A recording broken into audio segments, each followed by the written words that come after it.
ஜெபம் செய்வோம். அன்பும் இரக்கமுள்ள பரலோக தகப்பனே, மனமகிழ்ச்சியான இந்த காலை வேளைக்காக நன்றியோடு ஸ்தோத்திரிக்கிறோம். கடந்த ஆண்டு முழுவதும் 365 ஆண்டு நாட்களும் இந்த காலை ஜெபத்தை துவங்கின நாள் முதற்கொண்டு இந்த நாள் வரையிலும் அது தெய்வீக பிரசனம் எங்கள் குடும்பத்தோடு இருந்தமைக்காக ஸ்தோத்திரிக்கிறோம் ஆண்டவரே. இது உம்முடைய கிருபை, அநாதி கிருபையும் தீர்மானமுமே தான். எங்கள் பலத்தினாலும் அல்ல, எங்கள் பராக்கிரமத்தினாலும் அல்ல, தேவனுடைய ஆவினாலே இது ஆனது. கர்த்தருடைய திட்டம் ஆண்டவரே, எங்களிலே நீ செயல்படுத்துகிறீர், அதற்காக ஸ்தோத்திரம். ஆண்டவரே, இந்த காலை ஜெபத்தை நீர் ஏற்படுத்தினீர். நீரே உம்முடைய பிள்ளைகளுக்கும் எனக்கும் என் குடும்பத்திற்கும் என் சபை மக்களுக்கும் நீர் ஆசீர்வாதமாய் நீர் வைத்திருக்கிறதாய் ஸ்தோத்திரம். இந்த 365 நாட்களும் கடந்த வருஷம் முழுவதும் அநேக குடும்பங்களிலே அநேக அற்புதங்களை செய்திருக்கிறீர். உமக்கு ஸ்தோத்திரம். நிறைய திருமணம் நடந்திருக்கிறது. அநேகருக்கு குழந்தை பாக்கியம் பேறு கிடைத்திருக்கிறது. அநேகருடைய சுகம் உறுதிப்படுத்தப்பட்டிருக்கிறது. அநேகருடைய பலவீனங்கள் மாறியிருக்கிறது. அநேகருடைய கண்ணீரும் கவலையும் கஷ்டங்களும் கடன்களும் விலகியிருக்கிறதுக்காக ஸ்தோத்திரம். ஆண்டவரே, இதில் தொடர்ந்து ஜெபிக்கிற பிள்ளைகள் வாழ்க்கையில இன்னும் நீர் வைத்து இருக்கிற அற்புதங்களுக்காக ஸ்தோத்திரிக்கிறேன். ஆச்சரியங்களுக்காக ஸ்தோத்திரிக்கிறேன். அற்புதங்களுக்காக ஸ்தோத்திரிக்கிறோம். குஸ்டோர்ல இன்னும் இருக்கிறது ஆண்டவரே. ஆண்டவரை நீர் நடத்த போகிறீர், வித்தியாசமாய் நடத்த போகிறீர். அதுக்காக நன்றி செலுத்துகிறோம். எங்க சுவாசம் அதற்கு காரணம் நீங்க. எங்க இருதய துடிப்பு அதற்கு காரணம் நீங்க. எங்க உடல் உறுப்புகள் இயங்குவதற்கு காரணம் நீங்க. எங்களுடைய குடும்பம் நிலைத்திருப்பதற்கான காரணம் நீங்க. துதிக்கிறோம் கர்த்தாவை, ஸ்தோத்திரிக்கிறோம். பரிசுத்தாவியை நன்றி செலுத்துகிறோம். என்னை ஆண்டவரே இயேசுவை ஸ்தோத்திரிக்கிறோம். இயேசுவின் நாமத்தில் ஜெபிக்கிறோம் நல்ல பிதாவே, ஆமென். உம் பாதம் பணிந்தேன் என்னாலும் துதியே என்ற பழைய பாடலை நாம் பாடுவோம். உம் பாதம் பணிந்தேன் என்னாலும் துதியே, உம்மை அன்றி யாரை பாடுவேன். ஏசையா உந்தன் அன்பு உள்ளம் பொங்குதே. ஏசையா உந்தன் அன்பு உள்ளம் பொங்குதே. பரிசுத்தமே பரவசமே பரணே சருளே வரம் பொருளே. பரிசுத்தமே பரவசமே பரணே சருளே வரம் பொருளே. தேடினதான் கண்டடைந்தேன், பாடின பாடல்கள் ஈந்தளித்தீர். தேடினதான் கண்டடைந்தேன், பாடின பாடல்கள் ஈந்தளித்தீர். உம் பாதம் பணிந்தேன் என்னாலும் துதியே, உம்மை அன்றி யாரை பாடுவேன். ஏசையா உந்தன் அன்பு உள்ளம் பொங்குதே. நெருக்கத்திலே உம்மை அழைத்தேன், நெருங்கி உதவி எனக்களித்தீர். நெருக்கத்திலே உம்மை அழைத்தேன், நெருங்கி உதவி எனக்களித்தீர். திசை கேட்டெங்கும் அலைந்திடாமல் தீவிரம் வந்தென்னை தாங்குகின்றேன். திசை கேட்டெங்கும் அழிந்திடாமல் தீவிரம் வந்தென்னை தாங்குகின்றேன். உம் பாதம் பணிந்தேன் என்னாலும் துதியே, உம்மை அன்றி யாரை பாடுவேன். ஏசையா உந்தன் அன்பு உள்ளம் பொங்குதே. ஏசையா உந்தன் அன்பு உள்ளம் பொங்குதே. என் முன் செல்லும் உம் சமூகம் எனக்கு அளிக்கும் இளைப்பாறுதல். என் முன் செல்லும் உம் சமூகம் எனக்கு அளிக்கும் இளைப்பாறுதல். உமது கோலும் உம் தடியும் உண்மையா என்னை தேற்றிடுதே. உமது கோலும் உம் தடியும் உண்மையா என்னை தேற்றிடுதே. உம் பாதம் பணிந்தேன் என்னாலும் துதியே. உம்மை என்று யாரை பாடுவேன். ஏசையா உந்த நன்பு உள்ளம் பொங்குதே. ஏசையா உந்த நன்பு உள்ளம் பொங்குதே. கைகளை உயர்த்தி. மரண இருளின் பள்ளத்தாக்கிலே நடந்தாலும் பொல்லாப்புக்கு பயப்படேன். தேவரீர் என்னோடு கூட இருக்கிறேன். உமது கோலும் உடைய தடியும் என்னை தேற்றும். நம்பிக்கையோடு சொல்லுங்க. ஆண்டவர் சொல்லுகிறார், எம்மை பொழுது உன்னை கைவிட்டேன், நீடித்த இரக்கத்தினாலே உன்னை நான் சேர்த்துக் கொள்வேன். அன்புள்ள ஆண்டவரே, இந்த வேலைக்காய் ஸ்தோத்திரிக்கிறேன். எங்கள் கரங்களை உயர்த்தி மோசே போல தினந்தோறும், அது கூட ஒரு நாள் விடாம மோசே போல நாங்கள் நிற்கிறோம். ஆரோனும் ஊரும் எங்களுக்கு துணை நிற்பது போல இங்க ஒரு சபையாக, ஒரு குடும்பமாக, அண்ணன் தம்பிகளாக, பெற்றோராக, பிள்ளைகளாக கரங்களை உயர்த்தி ஜெபிக்கிறோம். பரத்திலிருந்து ஒத்தாசை வரும். உன்னதமானவரின் மறைவில் இருக்கிறவன் சர்வ வல்லவரின் நிழல் தங்குவான் என்ற வார்த்தையின்படியே ஆண்டவரே, மோசே கரம் உயர்த்தி ஜெபித்த போது இஸ்ரவேலர்கள் மேற்கொண்டார்கள்.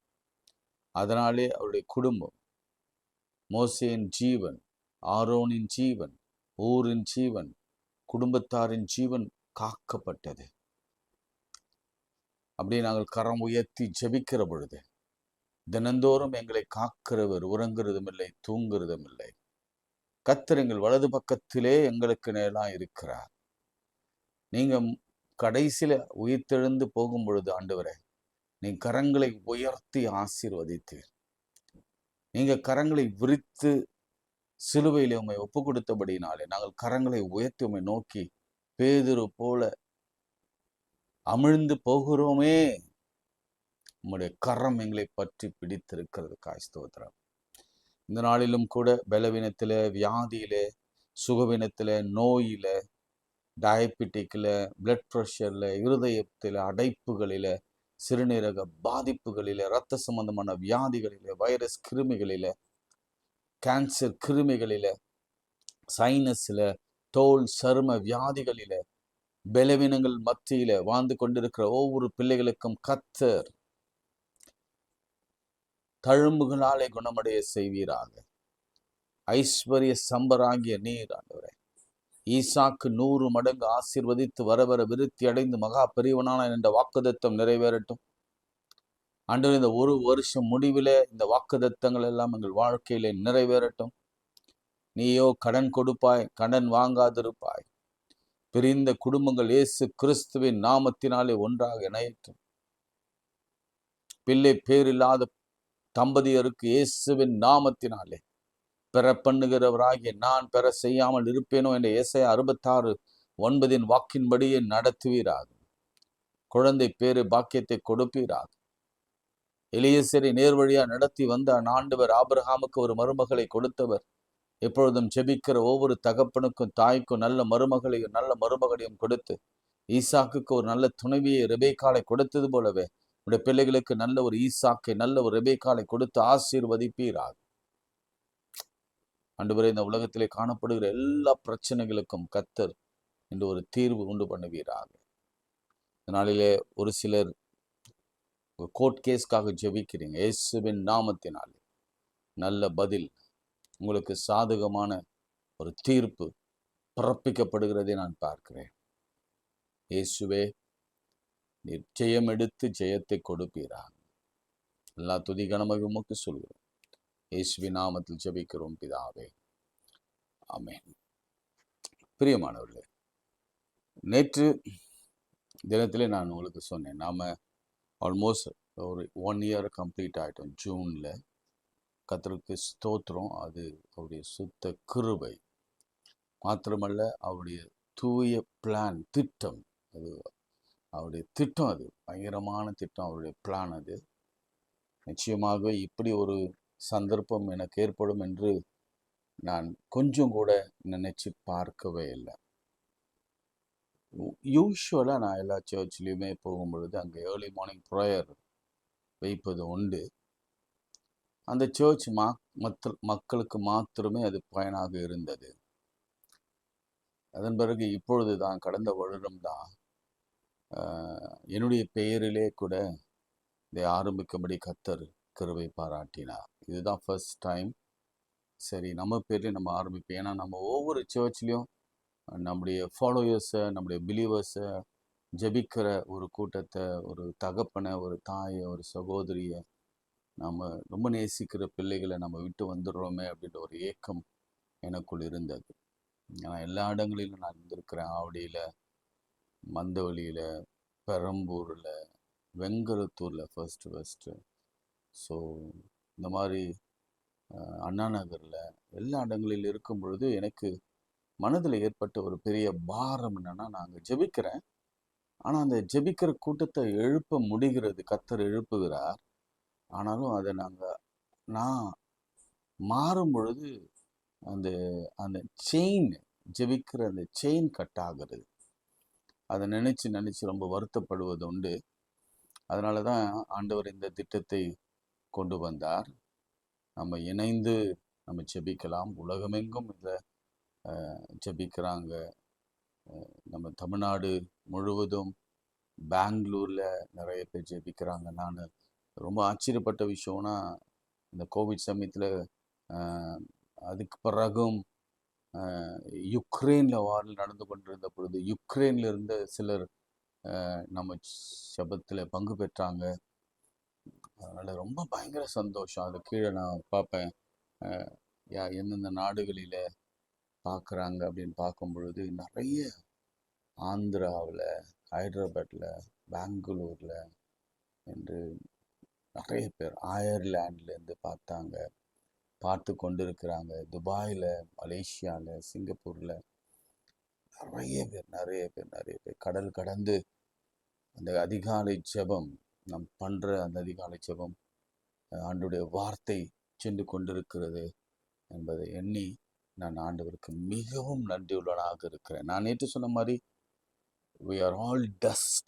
நான் எல்லாம் சொல்லுவேன், நான் ஒரு தூசி. எப்பவுமே எனக்கு யோவான ஒரு விஷயத்தில் ரொம்ப பிடிக்கும். யோவான் ஸ்நானகனை பிடிக்கும். சொல்லுவான், பாதரட்சியின் வாரை அவிழ்க்கிறதற்கு கூட நான் தகுதியற்றுவேன், நீர் பெருக நான் சிறுக அப்படின்னு சொல்லும் பொழுது ஆண்டவர் சொன்ன ஒரு சர்டிஃபிகேட் என்னன்னா, தீர்க்கதரிசிகளிலே இவனை போல ஒருவனும் இல்லை, ஸ்திரீயின் இடத்துல பிறந்தவர்களிலே இவனை போல ஒருவனும் இல்லை என்று சொல்ல ஒரு சர்டிஃபிகேட் எதனால் வந்துச்சுமா, அந்த தாழ்மை தான். குனிந்து பணிந்து இயேசுசாமியுடைய ஸ்டெப்பில் க்ளீன் பண்ணுறது, அழுக்கிற அந்த தாழ்மை ஒரு தீர்க்கனுக்கு இருக்கும்னா நம்மளாம் ஒன்றுமே இல்லை. ஸோ அந்த மிகுந்த தாழ்மையோடு நான் சொல்கிறேன், அநேகர் பார்த்து கொண்டிருக்கேன். அது காரணமே நீங்கள் தான். ஏன்னா நீங்கள் ஃபார்வர்ட் பண்ணுறதுனால தான், நீங்கள் அநேகருக்கு ஷேர் பண்ணுவதனால தான், சப்ஸ்கிரைப் பண்ணுவதனால தான் இந்த குறுகிய காலத்தில் நம்ம 1.5 கிட்டத்தட்ட 1.5 பீப்புள், 1500 சப்ஸ்கிரைபர்ஸை நம்மளால் சுதந்திரிக்க முடிகிறது. அந்த வார்த்தையை நான் போட்டுறேன். ஏன்னா இது நிச்சயமாக கமர்ஷியலான ஒரு சேனல் அல்லவே அல்ல. அது உங்களுக்கு நல்லாவே தெரியும். இது உண்மையாகவே ஜெபிக்கிற ஒரு கூட்டத்தை எழுப்பணும். 1, அதிகாலை ஜெபிக்கிற கூட்டத்தை எழுப்பணும். 2, 3வது வேதத்தில் இருக்கிற பொக்கிஷங்களை நான் கற்றுக்கொள்ளணும். நான் கற்றுக்கொண்டதை நீங்களும் கற்றுக்கொள்ளணும். நமக்கு யாரும் தவறான போதனைகளையோ டாக்டரின்ஸோ நம்ம உள்ளத்தில் திணிக்கவே முடியாத அளவுக்கு அந்த காலை ஜெபத்தில் நம்ம தெளிவாக, ஒருவேளை நீங்கள் இந்த ஒரு வருஷத்தில் நான் ஏதாவது தவறுகள் டாக்டரின்ஸில் சொல்லியிருந்தாலும் கூட நீங்கள் சுட்டி காட்டுங்க. நான் அதை சரிப்படுத்தி கொள்கிறேன். அப்படி இல்லை என்று தான் நம்புகிறேன். ஏனென்றால் நான் ரொம்ப கேர்ஃபுல்லாக 1க்கு 10 தடவையாவது நான் அதை ஆராய்ஞ்சு தான் உங்களோடு கூட ஆவியானவர் துணையோடு கூட நான் பேசுவேன். அதனால் எனக்கு ஒரு பெரிய கான்ஃபிடென்ஸ் உண்டு. நம்ம சரியாக தான் போகிறோம், கர்த்தர் சரியான பாதையில் தான் நடத்துகிறார் என்பது. உங்களுக்கு ஒரு வேண்டுகோள் என்னென்னா, உங்களை நான் வாழ்த்துகிறேன். இந்த 365 நாட்களும் என்னோடு கூட இருந்தவங்க தயவுசெய்து நீங்கள் ஒரு சின்னதாக தொடர்பு கொண்டு சின்ன மெசேஜ் ஒன்று போடுங்க. என் நம்பர் உங்களுக்கு தெரியும், ஃபோன்லேயே இருக்கும், வேணும்னா நீங்கள் நோட் பண்ணிக்கங்க. 9283118112 ஒருவேளை ஸ்க்ரீனில் நான் போட சொல்கிறேன். வாட்ஸ்அப் நம்பர் அது. நீங்கள் எனக்கு தொடர்பு கொண்டு, நானும் உங்களோட தான், நாம் எல்லாம் சேர்ந்து தான் நம்ம இந்த வருஷத்தை முழுசும் நம்ம ஜெபித்தோம் அப்படின்னு சொல்லி ஒரு சின்ன தேங்க்ஸ் நம்ம ஆண்டவருக்கு நம்ம சொல்லணும். இல்லை, கண்டிப்பாக சொல்லி ஆகணும். ஏன்னா ஆண்டவர் தான் நம்ம ஜெபிக்க வைத்திருக்கிறார். ஒரு நாள் கூட தவறாமல் அவர் ஜெபிக்க வைத்திருக்கிறார். ஒரு நாள் கூட சிக்காகலை. நிறைய பிரச்சனை உண்டு. நான் ஜெபிக்கும் பொழுது உங்களுக்கு தெரியும், எனக்கு சைனஸ் கோல்டெல்லாம் இருந்தது. நேற்று கூட என்னால் முடியல, கண்ட்ரோல் பண்ண முடியல. டிஷ்யூ பேப்பர் எங்கே இருக்குன்னு தெரியல. ஏன்னா இது வந்து லைவ் போகுது. நாங்கள்லாம் இதை கட் பண்ணியோ எடிட் பண்ணியோ பேசுனதே கிடையாது இது வரைக்கும், கர்த்தருடைய கிருபையினால். ஏன்னா அது ஆண்டவர் கொடுத்த பெரிய கிஃப்ட். அது இந்த ஹோல் ½ அன் ஹவர் வந்து லைவ் தான் போகும், கட் பண்ணவே மாட்டோம். ஸோ நான் எப்படி இருக்கிறேனோ அதுதான். உங்கள் வீட்டில் வந்து உட்காந்து உங்களோட கூட பேசுகிற மாதிரி தான் இருப்பேன். ரொம்ப நல்லா நீட்டாக ஷர்ட் கூட போட்டிருக்க மாட்டேன். எப்படி நம்ம காலையில் இணைஞ்சு ஒரு குடும்பமாக நம்ம ஜெபிக்கிறோமோ அதுதான். நீங்கள் எனக்கு அம்மா அப்பா, நான் உங்களுக்கு அண்ணன் அல்லது அப்பா, அல்லது நீங்கள் ஒரு சகோதரன், நான் ஒரு ஆன்மீக தந்தை. அவர் சின்னவனாக இருந்தாலும் ஒருவேளை உங்கள் தந்தையாக என்னை எடுத்துக்கொண்டீங்க, அதுக்காக நன்றியோடு நாங்கள் ஸ்தோத்தரிக்கிறேன், ஆண்டவரையும் ஸ்தோத்தரிக்கிறேன். ஸோ இந்த வருஷம் முழுவதும் நம்மளை ஜீவனை தந்து காப்பாற்றின ஆண்டவருக்கு நம்ம முதலாவது நன்றி செலுத்தணும். ஏன்னா நம்ம இதை ஸ்டார்ட் பண்ண நாள்லேருந்து நம்ம ஒரு ஆத்மாவையும் நம்ம லூஸ் பண்ணல இன் சென்ஸ்னால் யாரும் மரணத்தை காணவில்லை. ஆமென், ஹல்லேலூயா. நிச்சயமாக நான் சொல்ல முடியும், இதில் பங்கு பெற்றவங்க 365 days நிறைய பிரச்சனைக்குள்ளே போனாங்க, ஐசியூக்குள்ளெல்லாம் போனாங்க, நிறைய இஷ்யூஸ் வந்தது. ஆனாலும் மரணம் அவங்களை தொடவே இல்லை. ஆமென்.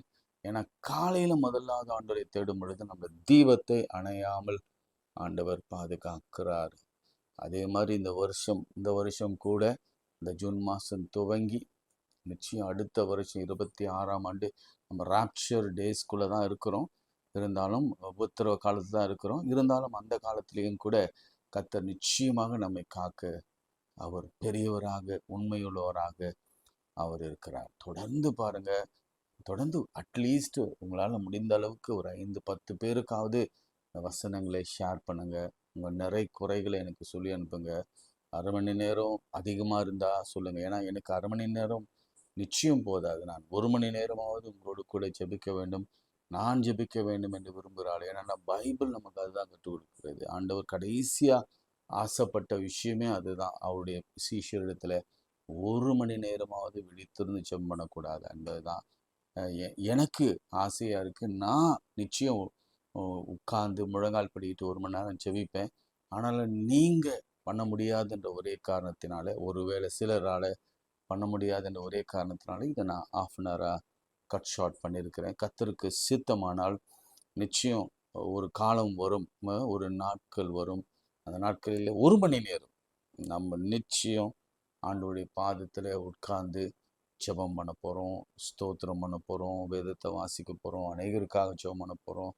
இப்படி நாம் அநேக ஜெபங்களை நம்ம செய்யலாம். வருகின்ற வருஷத்தில் நல்ல முழங்கால் யுத்தம் பண்ணலாம், உபவாச ஜெபம் பண்ணலாம், நைட் ப்ரேயர் பண்ணலாம். உள்ள கர்த்தருக்கு சித்தமானால் நம்ம ஒரு நாளில் லைவாக நம்ம ஒரு முழு இரவு ஜெபம் கூட அட்லீஸ்ட் ஒரு 2-3 மணி நேரமாவது கூட லைவில் நம்ம ஜெபம் பண்ணலாம். நல்ல மியூசிக்கோட, சாங்கோட, பிரசங்கோட, அது மாதிரிலாம் நீங்கள் ஜெபம் பண்ணுங்க. ஆண்டவர் அப்படி ஒரு சூழ்நிலையை நமக்கு உருவாக்கி தர வேண்டும். அப்படி ஒரு செட்டப் இருக்கணும். நான் இப்பொழுது இருக்கிறது ஒரு ரெண்டட் ஹவுஸில்.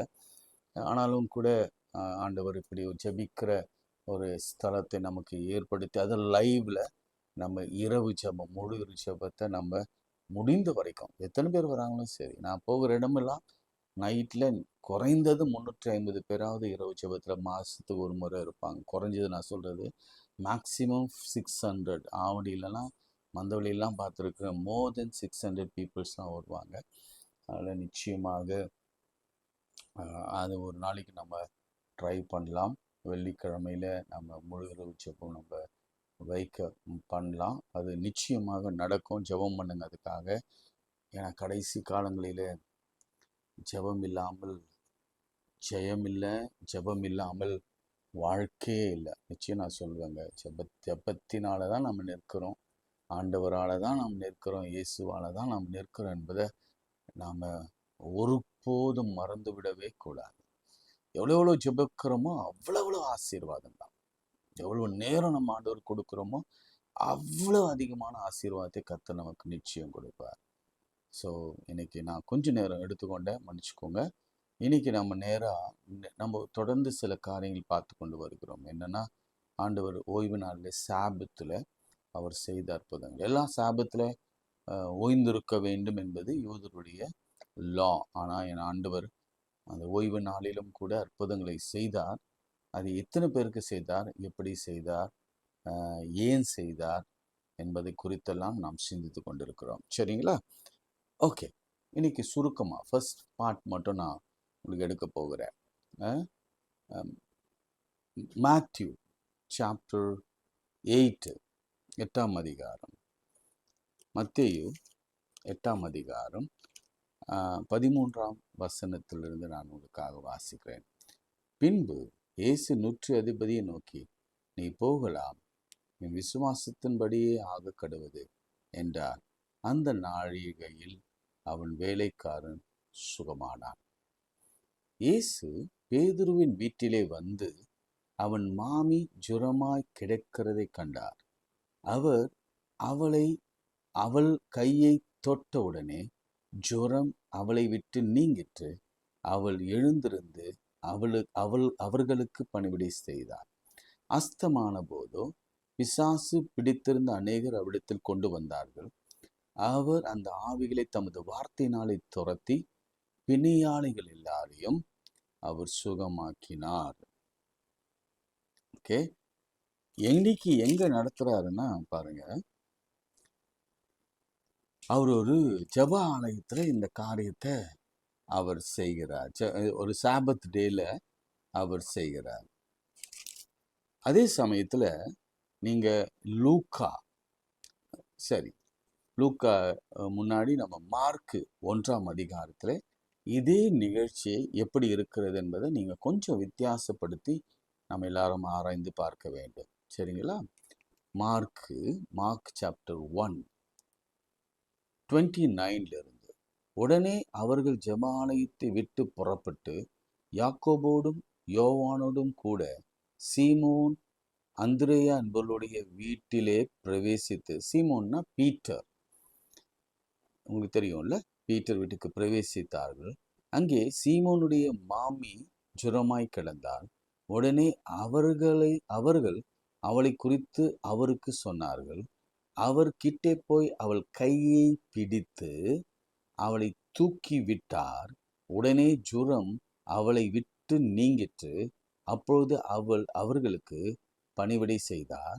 சாயங்காலமாகி சூரியன் அஸ்தமித்த போது சகல பிணியாளிகளையும் பிசாசு பிடித்தவர்களையும் அவளிடத்தில் கொண்டு வந்தார்கள். பட்டணத்தார் எல்லாரும் வீட்டு வாசலுக்கு முன்பாக கூடி வந்தார்கள். பலவிதமான வியாதியினால் உபத்திரப்பட்டிருந்த அநேகரை அவர் சுஸ்தமாக்கி அநேகம் பிசாசுகளையும் துரத்திவிட்டார். அந்த பிசாசுகள் தம்மை அறிந்தபடியால் அவைகள் பேசுகிறதுக்கு அவர் இடம் கொடுக்கவில்லை. இது எங்க நடக்குதுன்னா, அவர் ஜெபாலயத்துக்கு போயிட்டு பேதுரு வீட்டுக்கு போகிறார். பேதுரு வீட்டில் மாமியை குணப்படுத்துகிறார். சாயங்காலமான பொழுது வராங்க. நல்ல கவனிங்க. சூரிய அஸ்தமான பொழுது ஜனங்கள் எல்லாரும் வராங்க. ஏன் வராங்க? சூரியன் அதுக்கு முன்னாடி ஏன் வரல? அதுதான் கேள்வி. சரிங்களா? இப்போ லூக்காவில் நம்ம திருப்பி கொள்ளலாம். லூக்காவில் இதே நிகழ்ச்சி, எக்ஸப்ட் ஜான்ல, லூக்காவிலையும் இந்த நிகழ்ச்சி வருகிறது. லூக்காவில் எங்க வருது? 4ஆம் அதிகாரத்தை திருப்பி கொள்ளலாமா? 4ஆம் அதிகாரம் வசனங்கள் 38. Luke chapter 4 verses 38 onwards. பின்பு அவர் ஜெப ஆலயத்தை விட்டு புறப்பட்டு சீமோன் வீட்டிலே பிரவேசித்தார். சீமோனின் மாமி கடும் ஜுரமாய் கிடந்தார். டிஃப்ரென்ஸ் ஒன்னொன்னா நீங்க டிஃப்ரென்ஸ் பார்க்கணும். கடும் ஜுரமாய் கிடந்தார். ஒவ்வொரு வார்த்தையை நீங்க ரவுண்ட் பண்ணுங்க. என்னென்ன வார்த்தையை ஆவியானவர் வித்தியாசமா ஒவ்வொரு காஸ்பல்ல போட்டிருக்காரு. மத்தியில என்ன எழுதியிருக்கிறாரு, லூக்காவில் என்ன எழுதியிருக்கிறாரு, மார்க்குல என்ன எழுதியிருக்கிறாரு. அவளுக்காக அவரை வேண்டிக் கொண்டார்கள். அவர் அவளிடத்தில் குனிந்து நின்று ஜுரம் நீங்கும்படி கட்டளையிட்டார். நல்லா கவனிக்கணும் வார்த்தை. நான் அது விளக்க போறேன், ஒவ்வொன்றா விளக்க போறேன். இதுல நிறைய உண்மைகள் இருக்கிறது. இந்த வார்த்தையை நீங்க மனசுல, இது ஒரு கேள்வி உங்களுக்கு வைக்கிறேன், ஆச்சரியத்தை கொடுக்கும். அவர் அவளிடத்தில் குனிந்து நின்று ஜுரம் நீங்கும்படி கட்டளையிட்டார். அது அவளை விட்டு நீங்கிற்று. உடனே அவள் எழுந்திருந்து அவளுக்கு பணிவிடை செய்தார். அதுக்கப்புறம் சூரியன் அஸ்தமித்த போது, ஏன் சூரியன் அஸ்தமித்த போது எல்லாம் வந்தாங்க? ஜனங்கள் எல்லாரும் தங்களுக்குள்ள பல பல வியாதிகளால் வருத்தப்பட்டவர்களை அவரிடத்தில் கொண்டு வந்தார்கள். அவர்களுக்கு ஒவ்வொரு மேலும் அவர் தம்முடைய கைகளை வைத்தார், அவர்களை சொஸ்தமாக்கினார். பிசாசுகளும் நீ தேவனுடைய குமாரனாகிய கிறிஸ்து. அதுக்கப்புறம் உதயமான போதோ அவர் புறப்பட்டு வனாந்தரமான இடத்திற்கு போனார். அப்போ சூரியன் அஸ்தமித்ததிலிருந்து காலையில வரைக்கும் ஊழியம் செய்கிறார். Whole night. உங்களுக்கு புரியுதா? நம்ம என்ன ஆண்டவருக்கு ஊழியம் செய்யறோம்? ஒண்ணுமே இல்லைல்ல. அவர் செய்தது மாதிரி கொஞ்சம் கூட நம்ம செய்யல. அதாவது சூரியன் அஸ்தமானதிலிருந்து சூரியன் உதயம் வரையில அவர் ஊழியம் செய்தார். அடுத்த வசனம் சொல்லுது, உதயம் அவர் புறப்பட்டு வனாந்தரமான ஒரு இடத்திற்கு போனார். திரளான ஜனங்கள் அவரை தேடி அவ்விடத்தில் வந்து அவர்களை விட்டு போகாதபடி அவரை நிறுத்தி கொண்டார். நீங்க போகாதீங்க, இங்கே இருங்க என்று நிறுத்தி கொண்டார்கள். சரி, இதுதான் இந்த 3 டெக்ஸ்ட்ல சில காரியங்கள் நம்ம பார்க்க போகிறோம். 3 டெக்ஸ்ட் நமக்கு சொல்லுகிற காரியம் என்னன்னா, அது ஒரு ஓய்வு நாள். நல்லா கவனிச்சுக்கோங்க. 2வது, அவர் ஜெப ஆலயத்தை விட்டு அல்லது உபதேசம் பண்ணி விட்டு அவர் புறப்பட்டு போகிறார். போகும் பொழுது மத்தேயுவின் படியே வழியிலே ஒரு அற்புதத்தை செய்கிறார். அது என்ன அற்புதம்னு சொல்லி நீங்க மத்தேயு வாசிச்சா உங்களுக்கு புரியும். அற்புதம் செய்துவிட்டு ரோட்ல ஸ்ட்ரீட்ல அவர் செய்கிறார். செய்துவிட்டு அடுத்து பீட்டருடைய வீட்டுக்கு அவர் போகிறார். பேதுருடைய இல்லத்துக்கு போகிறார். நல்லா கவனிங்க. பேதுரு இன்வைட் பண்ணதுனாலதான். நல்லா கவனிக்கணும். அதுல போடல. ஆனாலும் நான் ஆவிக்குள்ளாக ஆவியானவருடைய துணையோடு தான் நான் பேசுகிறேன். ஏன்னா ஆண்டவர் எப்பொழுதுமே வெரி ஜென்டில்மேன், சென்சிட்டிவ் மேன். பேதுரு அழைத்ததுனாலதான் ஆண்டவர் சீஷருடைய வீட்டுக்கு, எல்லார் வீட்டுக்கும் அவர் போனதே கிடையாது. நல்லா கவனிச்சா உங்களுக்கு தெரியும். 2 பேர் வீட்டுக்கு தான் போனார். ஒருவர் வீடு வந்து பீட்டர் வீடு. இன்னொருத்தர் யார் வீடு தெரியுமா உங்களுக்கு? யோசனை பண்ணுங்க. இன்னொருத்தர் வீடு யார் தெரியுமா? மேத்யூ த டாக்ஸ் கலெக்டர். அவர் வந்து அவருடைய சீஷன் தான். அவர் வீட்டுக்கு போகிறார். இந்த 2 பேர் வீட்டை தவிர வேறு எந்த சீஷர் வீட்டுக்கும், எந்த டிசைபிள் வீட்டுக்கும் என் ஆண்டவர் போனதாக சொல்லப்படவில்லை. ஒன்று.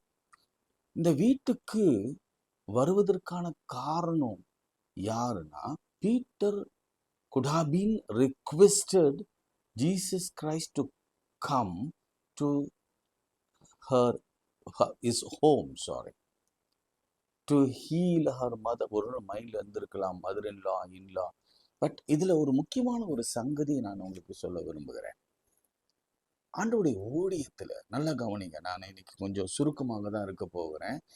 ஒரு இன்ட்ரடக்ஷன் மாதிரி தான். ஆண்டவருடைய ஊழியம் பார்த்தீங்கன்னா உங்களுக்கு தெரியும், கானா ஊரில் கல்யாணத்துல ஒரு ஃபேமிலியில ஆண்டவர் அவருடைய மிராக்களை, அதிசயத்தை, அற்புதத்தை, அதிசயத்தை செய்தார். ஆமென் சொல்லுங்க.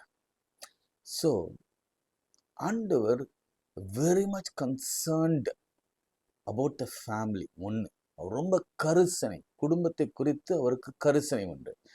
இதை நான் சொல்லும் பொழுது, ஐயோ நான் இப்படி இருக்கிறேனே அப்படின்னு நினைக்கிற சிலர் நான் பார்க்கிறேன். ஏமலையான் கரிசனையா இல்லை அப்படின்னு நினைக்கிற சிலரையும் நான் பார்க்கிறேன். ஆனால் நான் இன்றைக்கு சொல்கிற வார்த்தைக்கு நீங்கள் செவி கொடுத்து இந்த வசனங்களுக்கு நீங்கள் உங்கள் இருதயத்தில் விசுவாசிப்பீங்கன்னா நிச்சயமாகவே அவருடைய கன்சர்னை நம்ம புரிந்து கொள்ள முடியும். ரெண்டாவது, he cares for the family. அவர் நம்முடைய எல்லா குடும்பங்களுக்காகவும் அவர் கரிசனையோடு கூட அவர் கேர் பண்ணுகிறார். கேருக்குன்னா அதுவும் கரிசனை தான் வருமா? சரி, ஓகே. அவர் கரிசனையோடு கூட நம் குடும்பத்திற்காக, ஃபேமிலிக்காக, ஃபேமிலி ஆன் த ஹோல் யாருன்னா அப்பா, அம்மா, பிள்ளைகள், சிப்லிங்ஸு, மாத்திரமல்ல அதுக்கு மேலே இருக்கிற தாத்தா, பாட்டி, அவங்களுக்கு மேலே இருக்கிற குடும்பம், அதுக்கப்புறம் முக்கியமாக கணவன், மனைவி. நல்லா கவனிங்க. இந்த டாபிக் நம்ம எடுக்கும் பொழுது ஒருவேளை இது 2 நாள் 3 நாள் என்று சொல்ல முடியாது. உங்கள் குடும்பத்தில் ஆண்டவர் அற்புதம் செய்ய விரும்புகிறார். அல்லேலூயா. ஃபர்ஸ்ட், ஆண்டவர் கானா ஊரில் ஒரு திருமணத்தில் தம்முடைய அதிசயத்தை வெளிப்படுத்தினால் அப்படியே ஒரு அதிசயம் விளங்கும். ரெண்டாவது, அவர் தெருவில் அந்த 100 அதிபதியின் வேலைக்காரனை வார்த்தையினாலே சுகமாக்கினார். அப்படியே அடுத்து ஒரு அற்புதத்தை பார்க்கணும்னா அவர் வீட்டில் தான் ஒரு அற்புதம் செய்தார். ஸோ ஆண்டவர் உங்கள் வீட்டுக்கு வந்து, நல்லா கவனிங்க, வார்த்தையை கவனிங்க, அவர் எல்லார் வீட்டிலும் இருக்கிறது இல்லை. ஏன்னா யாரும் கர்த்தரை தேடுகிற கூட்டமாக இல்லை. யாரெல்லாம் கர்த்தரை தேடுகிறாங்களோ அவங்க வீட்டில் தான் கர்த்தர் என் ஆண்டவர் இருப்பார். ஒரு வசனத்தை உங்களுக்கு நினைவுபடுத்த விரும்புகிறேன். ஏன்னா என் இயேசு எவ்வளோ ஜென்டில்மேன் என்பதை உங்களுக்கு புரிந்து கொள்ளணும். இதோ வாசற்படியில் நின்று கதவை தட்டுகிறேன். ஒருவன் என் சத்தத்தை கேட்டு கதவை திறந்தார். நான் உள்ளே போய் அவனோடு போஜனம் பண்ணுவேன், அவன் என்னோடு கூட போஜனம் பண்ணுவான். ஸோ வாசல்ல நின்று கதவை தட்டுகிறார். எல்லா குடும்பங்களிலும் கர்த்தர் வாசல்ல தான் நிற்க வைத்திருக்கிறோம். இதை நீங்க ஆழமா தெரிஞ்சு கொள்ள வேண்டும். அவர் வாசலோட நின்று போயிடுறாரு. நீங்க சாங்ஸ் ஆஃப் சாலமன் உன்னத பாட்டில் நீங்க வாசிச்சேன்னா தெரியும். ஏதோ என் நேசர் தட்டுகிற சத்தத்தை நான் கேட்டேன். ஆனா அந்த அம்மா கதவை திறக்கல. அந்த அம்மா சொல்றாங்க, நான் படுத்துட்டேன், நான் குளிச்சுட்டேன், நான் கால் கழுவிட்டேன், நான் படுக்க போயிட்டேன், நான் நித்திரைய போயிட்டேன் அப்படின்னு சொல்லி அவங்க தட்டி கழிக்கிறாங்க. அதன் பிறகு எழுந்து வந்து சரி திறந்து பார்த்தா என் நேசரை காணோம். அப்படிதான் நடக்கும். அவர் ஒவ்வொரு வீட்டுக்கும் அவர் கடந்து போவார். யாரெல்லாம் கூப்பிடுறாங்களோ அவங்க வீட்டுக்குள்ளதான் பிரவேசிப்பார். இங்க நான் ஸ்ட்ராங்கா பிலீவ் பண்றேன். ஒன்று, பேதுரு அவரை அழைத்திருக்க வேண்டும். சீமோன் பேதுரு அழைத்திருக்க வேண்டும். இல்லைன்னா இயேசுவே தாமாகவே அவர் வீட்டுக்கு போயிருக்க வேண்டும். அது இதுல ரெண்டுல எது வேணும் உங்களுக்கு நீங்க புரிஞ்சுக்கோங்க. ஒண்ணு, இயேசு வரணும்னா நம்ம வீடு அதுக்கு பாத்திரமாக இருக்கணும், அல்லது நாம இயேசுவை வருந்தி அழைக்கணும். ஒருவேளை நம்ம வீட்டுக்கு இயேசு வருவாருன்னா நம்ம என்ன நினைக்கிறோம்னா, ஐயோ என் வீடு கிளீனா இல்லை, ஆர்கனைஸ்டா இல்லை, நம்ம வீட்டில் நல்ல வசதிகள் இல்லை, இயேசுவுக்கான இடம் இல்லை, ஸ்பேஸ் இல்லை அப்படிலாம். அவர் அதை பற்றிலாம் கவலைப்படுறதே இல்லை. எந்த நிலையிலும் அவர் நம்ம வீட்டுக்குள்ள வருவதற்காக காத்திருக்கிறார். அதான் அவர் சொன்னார், நான் ஏதோ வாசற்படியில நின்று கதவை தட்டுகிறேன். காத்திருக்கிறார். சாங்ஸ் ஆஃப் சாலமன் மாதிரி காத்திருக்கிறார். எப்போ என் பிள்ளை தரப்பான் தரப்பான் தரப்பான் தரப்பான்னு காத்திருக்கிறார். பேதுரு தன் வீட்டை திறந்தபடினாலே அந்த வீட்டுக்குள்ள இருக்கிற காரியங்களை என் ஆண்டவர் குறைகளை, வியாதிகளை, பலவீனங்களை, நோய்களை, கவலைகளை, கண்ணீர்களை எல்லாவற்றையும் மாற்றி போட்டார். மரண இருளையும் மாற்றி போட்டார். இந்த ஜுரம் ஒரு கடுமையான விஷ ஜுரமும், அது மரணத்துக்கு ஏதுவான ஒரு ஜுரம் என்று குரேக்க மொழிபெயர்ப்பில் நமக்கு சொல்லப்படுகிறது. அப்படிப்பட்ட ஒரு சூழ்நிலை. அதனாலதான் வேண்டிக் கொண்டாங்க, சீஷர்கள் எல்லாம் அவரை வேண்டிக் கொண்டாங்க, அந்த அம்மா குணமாக்கும்படி வேண்டிக் கொண்டாங்க. பெட் ரிடன், படுத்த படுக்கையா, ரொம்ப டெம்பரேச்சர், ஹை டெம்பரேச்சர், ஃபீவரிங் அப்படின்னு ஆங்கிலத்தில் டிரான்ஸ்லேஷன்ல போட்டிருக்கு. ஒரு பயங்கரமான சூடு, அது ஒரு வைரஸ் தொற்று. அது அந்த அந்த அந்த ஜுரம் நிற்கல, பல நாளா இருக்கு. அவ்வளவுதான், ஒடுங்கி போனாங்க. இதுல அந்த ஃபேமிலி வேல்யூஸை நான் சொல்லிடுறேன் பாருங்க. அப்போ பேதுரு தன் மாமி, அதாவது தன்னுடைய மனைவியின் தாயாரையும் அவன் பராமரித்தான் என்று சொன்னால், நிச்சயமாக பேதுருவின் தகப்பனும் தாயையும் கூட அவன் பராமரித்திருக்க வேண்டும். இது ஒரு நல்ல உதாரணம். இது இன்றைக்கு ஒரு ஒரு சின்ன அட்வைஸ், ஆவியானவர் கொடுக்கிற அட்வைஸ்னா, நீங்க ஒரு ஜாயிண்ட் ஃபேமிலியா அன்பா சந்தோஷமா மாமனார மாமியார மதிச்சு மருமக கீழ்ப்படிந்து, நல்ல கவனிங்க, நிறைய குழப்பங்கள் உண்டு. மாமியாருக்கு இருக்கிற அதே குழப்பம்தான் அந்த என்ன சொல்வது எல்லா விஷயமும் தான். அதே மாதிரிதான் மருமகளுக்கும் இருக்கிறது. எனவே குறைகள் சொல்ல வரேன், குறைகள் இருக்கிறது. மாமனார் மாமியாருக்கு இருக்கிற குறைதான் மருமகனுக்கும் மகளுக்கும் இருக்கிற மருமகளுக்கும் இருக்கிற குறைகள் இருக்கிறது. அதனால எல்லாவற்றையும் களைஞ்சு வாழப்போறது கொஞ்ச நாட்கள். அதனால குடும்பமா சந்தோஷமா இருந்துட்டு இந்த கடைசி காலங்களில நம் பரலோகத்திற்கு எப்படி செல்வது என்பதை நம்ம தீர்மானிக்க வேண்டும். அதனால உங்க பெரியவங்களை தூரம் வைக்காதீங்க, அவங்கள உதாசீனப்படுத்தாதீங்க. அது யாரா இருக்கட்டும், அம்மாவா இருக்கட்டும், அப்பாவா இருக்கட்டும், மாமியாரா இருக்கட்டும், மாமனாரா இருக்கட்டும், பெரியவங்க தான். அவளை உதாசீனப்படுத்தாம அவளுக்கு நீங்க அனுசரணையா இருங்க. ஏனென்றால் Jesus is always a carrying person. அதனாலதான் உங்களுக்கு தெரியும், அவர் கேர் பண்றவர், அவர் கம்பேஷனேட் காட், அவர் கன்சர்ன் உள்ள ஆள் அவர். அதனாலதான் உள்ள வந்த பிறகு பேதுருவின் மாமி ஜுரமா இருக்கிறதை கண்டு அவரிடத்துல வேண்டிக் கொண்டாங்க. இருந்தாலும் உள்ளே போய் கையை பிடிச்சு தூக்கி எடுத்து அந்த ஜெபத்தை நீங்க வாசினா உங்களுக்கு தெரியும், அது ஜெபம் அல்ல. அதனாலதான் நான் திரும்ப திரும்ப அதை நீங்க ஜெபம் என்று சொல்வதற்கான காரணம் என்னன்னா, அது தவறு, அதை நீங்க சொல்லக்கூடாது என்பதற்காக தான் அது ஜெபம் என்று நான் சொல்லவில்லை. அதுல என்ன பண்ணார்னா, கட்டளை இட்டார். எதற்கு கட்டளை இட்டார் தெரியுமா? அந்த ஜுரத்திற்கு அவர் கட்டளை இட்டார். He commanded. பாருங்க 39 லூக்கு 4:39 அவர் அவளிடத்தில் குனிந்து நின்று ஜுரம் நீங்கும்படி கட்டளையிட்டார். பைபிள்ல எந்த இடத்துலையும் ஜுரத்தை நீக்கணும்னு ஆண்டவர் வேண்டுதல் செய்தார் அல்லது சுகமாகணும் அப்படின்னு சொல்லி ஜெபம் பண்ணார் என்பதை சரித்திரமே இல்லை. அவர் விரட்டுவார், அவ்வளவுதான், விரட்டுவார். அதே போல வீட்டுல குடும்பத்துல நடந்த அற்புதங்கள் எதுன்னு பார்த்தீங்கன்னா, இந்த 2 அற்புதங்களை நம்ம அந்த குடும்பத்துல நிகழ்ந்ததை நம்ம பார்க்க முடிகிறது. சீஷர்களுக்கு ஒன்று, ஃபர்ஸ்ட் ஃபேமிலி வந்து பீட்டர் ஃபேமிலி, 2வது ஃபேமிலி வந்து மேத்யூ ஃபேமிலி. அதுக்கப்புறம் ஹீலிங்லாம் நீங்கள் எவ்வளோ வீடெல்லாம் நீங்கள் வேற ஒரு கோணத்தில் நம்ம பார்க்க போகிறோம். இன்றைக்கு முதல் குறிப்பு என்னன்னா, நம்ம வீட்டுக்கு ஆண்டவரை அழைக்க வேண்டும். அப்படி அழைச்சிட்டோம்னா he will take care of everything. ஆண்டவர் வந்துட்டாருன்னா அந்த வீட்டில் ஜுரமாக இருக்கலாம், அந்த வீட்டில் டெப்டாக கடனாக இருக்கலாம், அந்த வீட்டில் பிள்ளைகளுடைய கல்வியாக இருக்கலாம், எதிர்கால ஃப்யூச்சராக இருக்கலாம், அந்த வீட்டில் திருமண காரியமாக இருக்கலாம், பிரச்சனையாக இருக்கலாம், அந்த வீட்டில் குழந்தை இன்மை என்ற ஒரு பெரிய கவலை இருக்கலாம். எல்லாவற்றையும் அவர் பார்த்து கொள்வார். ஏன்னா அவர் வெரி கேரிங் பர்சன், அவர் கன்சர்னான ஆள், குடும்பத்தின் மீது அவ்வளவு அக்கறை உள்ளவர்.